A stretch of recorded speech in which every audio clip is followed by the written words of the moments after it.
Howdy, everybody. I'm here with Dustin Nguyen, who took 9th place at the Detroit Regional 2 days ago. Dustin, what are you playing? I played Tearlament, Ishizu Spright. All right, let's see the deck list. All right, awesome. So we'll start off by separating it into engines. So pretty standard for the tier stuff. We got 2 Rhino Heart, 3 Merly, 3 Hoffinus, 3 Sheeran. Did you like 2 Rhino Heart, or did you feel like you needed 3 or 1? 2 is the pretty standard number. I personally liked it just because they play really hard at Bistials, and I was assuming that, tier 0 format, I was assuming that Bistials was just going to be all over the place. So it's the worst one to play into that. But you still need the second one for like follow-up and that kind of sort as well too. Gotcha. Yep. Ishizu stuff, we got 3 Keldo, 3 Mudora. I don't know why these are like 6 shuffles in a turn. That does make 0 sense.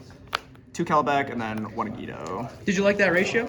I did, because in testing, there was a lot of times where I just did 3 Kelbeck, no Agido, 3 Kelbeck, 1 Agido. I landed on this number just because, number one, I didn't want to clog on the fairies because I'm not playing Orange Light.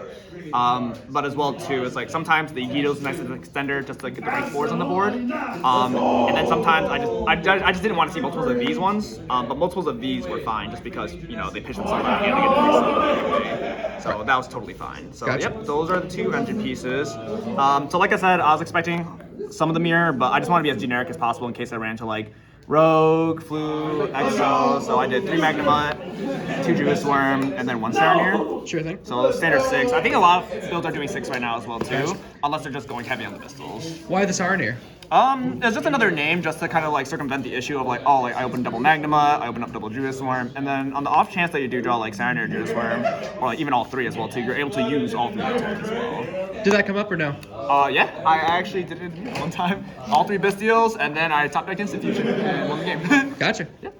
So this part is interesting. So I said Sprite, so 1 blue, 1 jet, and then 1 red. Gotcha. Yep, and then these cards were the ones that overperformed. So me and my friend Ben, shout out to Ben, good teammate and everything. The reason why we kind of landed on the Sprite engine was just because it was like, it avoids the problem of like, okay, like if they had the Bisteel, they had the Bisteel for your fusion plays, but what happens is that these circumvent that play and still allow you to extend into your turn next turn with like Alpha IP, and then they have to deal with the smashes as well too, and then they burn the card as well. So right. It came up a lot. And then there's so many times where I had red plus Merly in hand, I whipped off Merly, I special red, and I still continue my plays with like a Call by the Grave essentially as well too. Gotcha. Yep. So that's all for the monsters. Spell cards. Yep. We got 3 Pellerino, 1 Terra.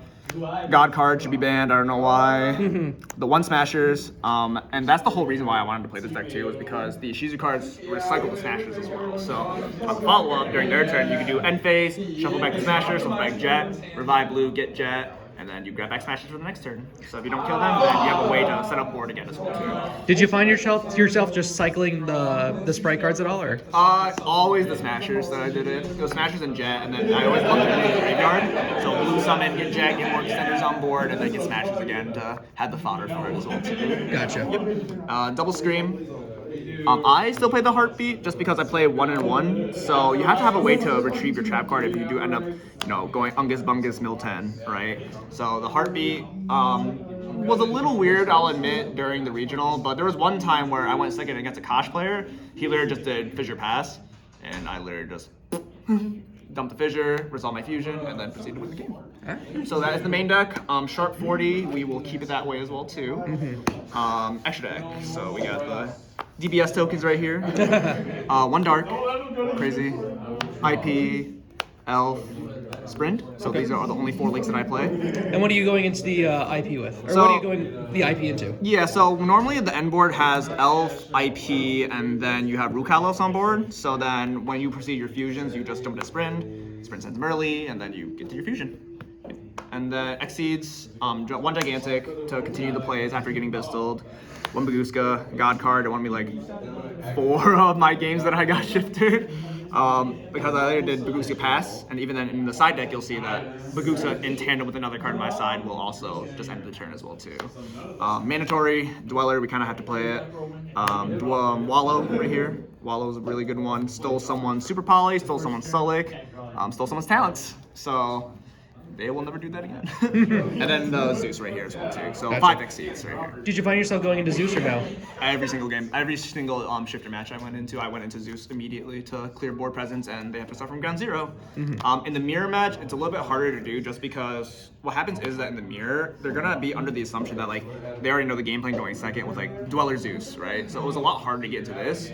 But if you manage to put it under Elf, you play around Sulik as well too. So if you manage to bait out all the utility, you get to Elf, and then you get to two level 4s, you make Dweller, can't be targeted, and then you make a Zeus that can't be targeted by extension as well too. Gotcha. Yep.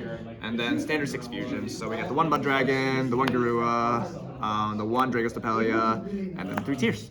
Gotcha. And then 50 card extra. Did you ever want the second Kid Kalos or no?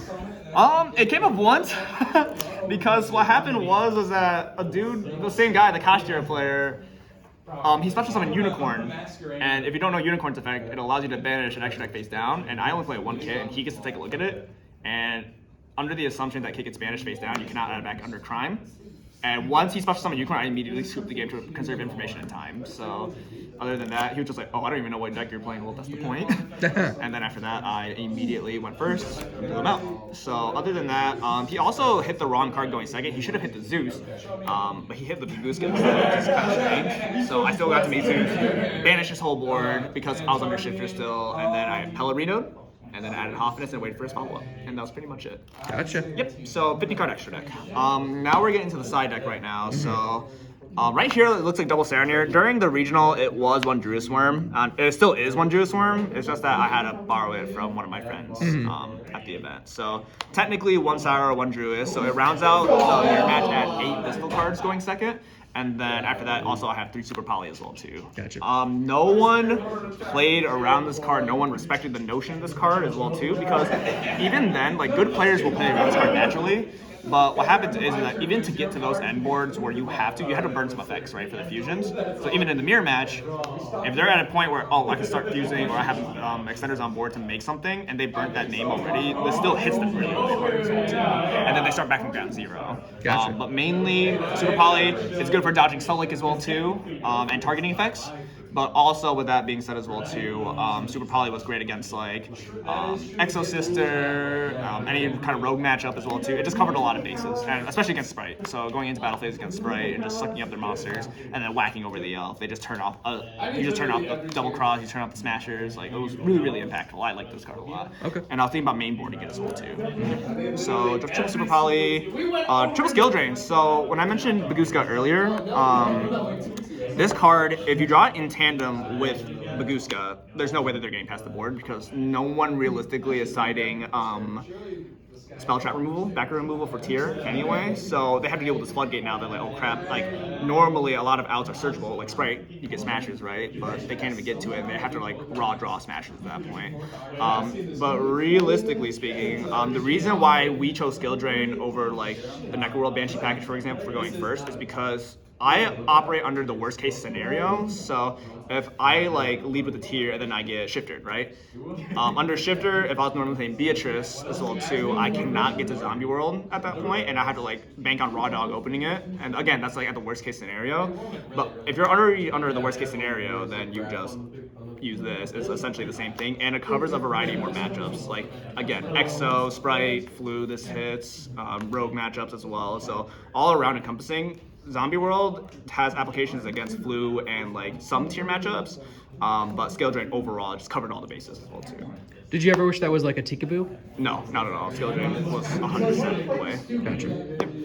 And then 2 Tactics, 2 Twin Twister, and then instead of Droplet, I did 3 Dark Ruler. Why the Dark Ruler instead of the Droplet?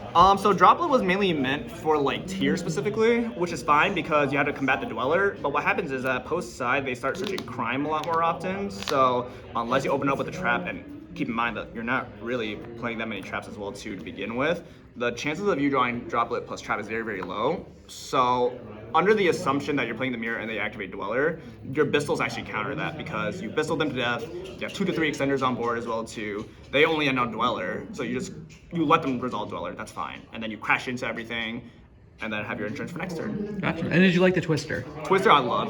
There are so many times where I pitched Kelbeck or Guido or Shuffler, and since it's cost, it just hits the graveyard immediately. So someone had a Toad in their graveyard, right? And they're like, they shotgunned it. They're like, oh, like Elf Revive Toad and everything. And I was just like, Chain Keldo, Chain Mudora. And with Twin Twister as well too, being able to hit the Dreaming Town for Flu specifically before it gets a chance to activate was the big part. And then if they only have one set, one like field spell, you can assume that's the Dreaming Town. So you hit both, and then after that, your normal summon is also safe as well too. So at that point, all you have to do with statue, you normal, you dealt with the back row, and then you attack over statue and continue your plays from there. Gotcha. Yep.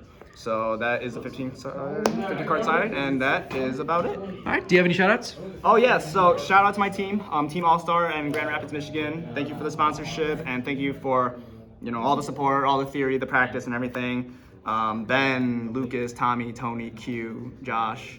Not Josh, Jordan. Oh my God, it's been a day. But yeah, no, so shout out to all of them. Shout out to my boy Sam back in the east side of Michigan. Love you, Sam. He was a big inspiration for me getting a lot of the theory on board as well too. And he got me to where I was today. And then also shout outs to Maxell from OKC and Denny Vu from OKC. And that's about it. All right. Thanks, Dustin. Yeah, bye.